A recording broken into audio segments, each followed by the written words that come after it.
Bonjour les amis, je suis très heureuse de vous retrouver sur ce nouvel épisode de mon podcast.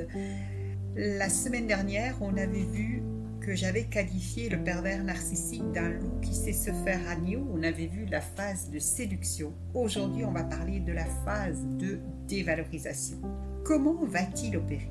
Ce loup ou cette louve a plusieurs types de fonctionnement qui sont très souvent contradictoires. Tout d'abord, il va se servir de la violence verbale. Il est capable d'injurier sa proie qu'il avait tant félicitée dans la phase de séduction. Il va crier, lui faire des allusions insidieuses, la menacer, lui faire du chantage affectif. Il va utiliser des mots violents, des mots blessants qui vont dévaloriser, dénigrer sa proie. Et puis par moments, il va rendosser ce masque de l'agneau. Il va redevenir tout à fait séduisant et sécurisant comme à ses débuts, ce qui va être très déstabilisant pour notre proie qui ne sait pas encore qu'elle est proie. Le fait de rendosser ce masque de l'agneau va énormément faire perdurer cette relation. C'est cela qui va permettre à l'emprise de se maintenir. C'est vrai que si on est en contact avec une personne qui est odieuse, méchante tout le temps, on va partir et la laisser. Mais dans ce cas-ci, c'est parce qu'il y a ces petits moments de séduction que notre proie va se laisser prendre au piège et qu'elle va peu à peu s'éterniser dans ce type de relation. Ce loup va aussi alterner avec ces moments très blessants et violents et par moments, il va se murer dans un mutisme permanent. Il va ignorer totalement sa proie. Il ne va même plus la regarder. Elle va devenir invisible à ses yeux. C'est alors qu'elle se sent mise à l'écart, de côté, sur le banc de touche. Elle a l'impression de vivre une relation punitive. Elle ne comprend pas la raison pour laquelle, d'un seul coup, ce loup ne lui parle plus. À force de poser des questions pour essayer de comprendre et ne pas avoir de réponse, elle va commencer à monter en pression. Puis, elle va se mettre en colère. Et il se peut bien qu'elle se mette à péter un câble. Le loup va adorer cela car il va retourner tout ceci à son avantage et il va se faire passer pour une victime d'une personne dépressive, hystérique, qui présente des troubles du comportement. Il utilise d'autres tactiques comme la dévalorisation sous couvert de l'humour. Ah, il sait très bien faire. Et plus tard, la proie s'en rendra compte qu'il y avait quelque chose de jouissif dans cette attitude-là, car il y avait un sourire au coin de ses lèvres et une petite étincelle dans ses yeux, parce qu'il était tout simplement en train de jubiler. On voit qu'il est heureux, ce loup, de faire du mal. Ce loup a aussi double facette, et la proie, au fil du temps, va se rendre compte qu'elle seule connaît le vrai visage de ce loup. Car quand il se déplace à l'extérieur, il est très arrogant. Il est fier de promener sa belle proie à ses bras. Il va alors apparaître comme le mari, l'épouse idéale. Ils vont apparaître comme le père, la mère parfaite, exemplaire, comme le chef très attentionné, à l'écoute de ses employés. Notre proie va se rendre compte que cette violence psychologique et verbale n'a lieu qu'à huis clos, quand le rideau est tombé, quand il n'y a plus de spectateurs, de témoins. Ceci est très déstabilisant pour notre proie, car elle ne sait plus vraiment à qui elle a affaire. Où est le vrai personnage, où est le faux? Et puis, comme on l'a vu dans la période de séduction, ce loup est un beau parleur. Il a une parole séduisante, envoûtante, mais c'est aussi un menteur expert. Pourquoi? Parce qu'il va toujours injecter une pointe de vrai, de vérité, de vécu dans ses mensonges afin de les rendre crédibles et indécelables le plus longtemps possible.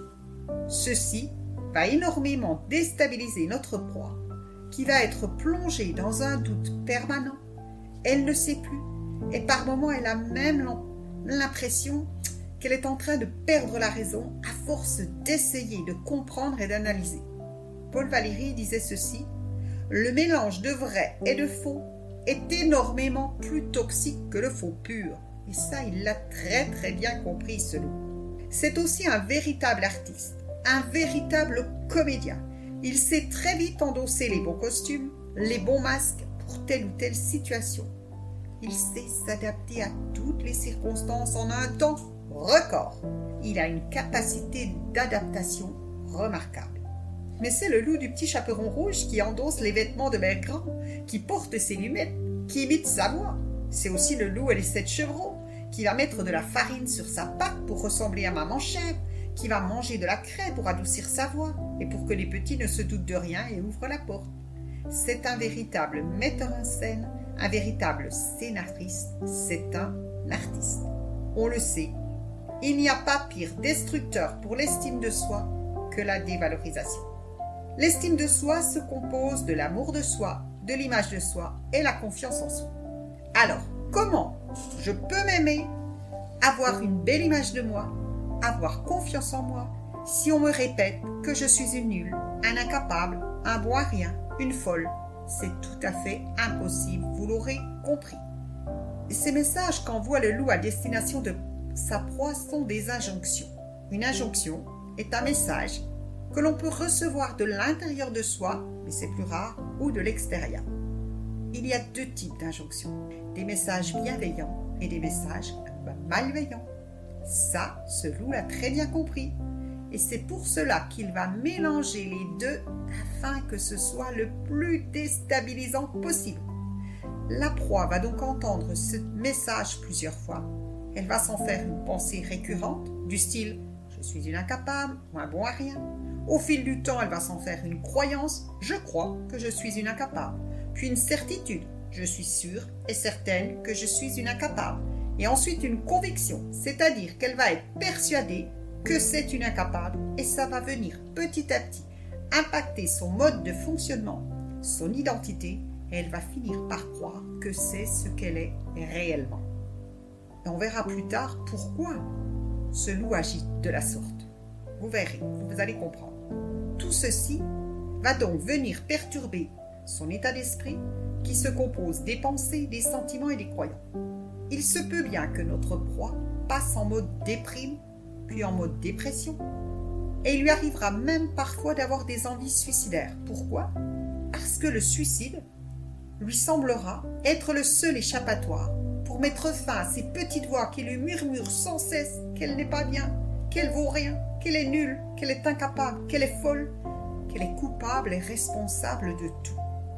Et aussi pour fuir cette relation dans laquelle elle n'a pas sa place et où elle doit constamment se soumettre afin de ne pas être punie. Tout comme la mérule, ce champignon microscopique qui détruit les boiseries d'une maison jusqu'à ce qu'elle s'écroule, eh bien notre proie est en train de s'autodétruire à l'intérieur sans qu'on s'en rende compte de l'extérieur. Je tiens à rappeler que le but de l'emprise, c'est de pousser l'autre à s'autodétruire. Le sabotage devient à la longue de l'autosabotage. Et ce dont rêve ce loup, qui va assister à la descente aux enfers de sa proie, et il va en obtenir du plaisir. C'est ça qui rend la personne perverse, c'est qu'elle en obtient de la jouissance. Notre proie va s'épuiser au fil du temps, comme une grenouille que l'on place dans une casserole d'eau froide et dont on fait monter la température petit à petit, à s'accoutumer à la chaleur et au final, elle n'aura plus la force de s'extraire quand l'eau sera bouillante. Elle n'a plus de force. C'est la même chose pour la personne sous emprise. Elle est épuisée. Elle a cherché des solutions maintes et maintes fois. Elle est tombée, s'est relevée. Elle est KO. Elle n'a plus la capacité de monter sur le ring pour se battre. Notez bien que c'est ces périodes entre le loup et l'agneau qui vont faire que l'emprise va vraiment s'installer insidieusement petit à petit.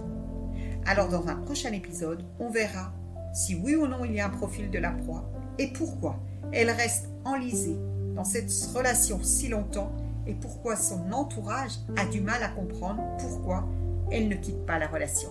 Voilà, alors j'espère que cet épisode vous aura permis de comprendre comment un loup manipulateur pervers narcissique agit pour dévaloriser sa proie et lui faire perdre toute confiance en elle. Allez, je vous souhaite une excellente journée. N'oubliez surtout pas de vous abonner pour connaître à chaque fois que sortira un nouvel épisode. Prenez soin de vous, aimez-vous. À bientôt.